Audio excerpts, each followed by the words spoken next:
इगतपुरी शहराने तुंबापुरी शहराचा पटकावला प्रथम क्रमांक। सुरुवातीच्या पावसाने उडवली नागरिकांची झोप।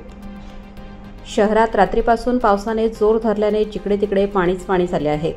रस्ते नाले तुडुंब भरून वाहत असल्याने शाळकरी मुलांना शाळेत जाण्यास मोठ्या प्रमाणात अडचण होत असून नागरिकांची देखील धांदल उडत आहे।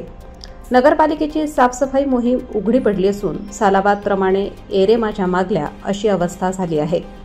कसलेही नियोजन नसलेली नगरपालिका अशी इगतपुरी शहराची अवस्था झाली आहे। वीज, पाणी, रस्ते यांचा पार बोजा उडाला असून नागरिक हवालदिल झाले आहेत। येथील स्थानिक नागरिक अजित लुनावत यांनी आपले मनोगत व्यक्त केले।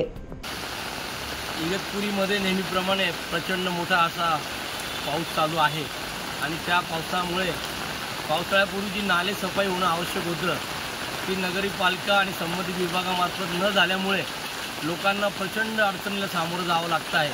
अक्षरशः शाळकरी मुलं, वृद्ध माणसं, महिला आणि आजारी माणसं यांना दवाखान्यातसुद्धा नेताना लोकांची तेजा तिरकट उरत आहे आणि वारंवार हा प्रॉब्लेम येत असतो तरी देखील नगरपालिकेने याकडे पाहिजे तसं लक्ष दिले नाही आणि खास करून गावठा रेल्वे क्रॉसिंगजवळ जो नाला आहे तिथली सफाई यांना न झाल्यामुळे यापुढे देखील मोठ्या प्रचंड त्रासाला नागरिकांना सामोरं जावं लागणार आहे। लोकमान्य न्यूजसाठी संचालक लक्ष्मीकांत शिंदेसह राजू देवळेकर, इगतपुरी।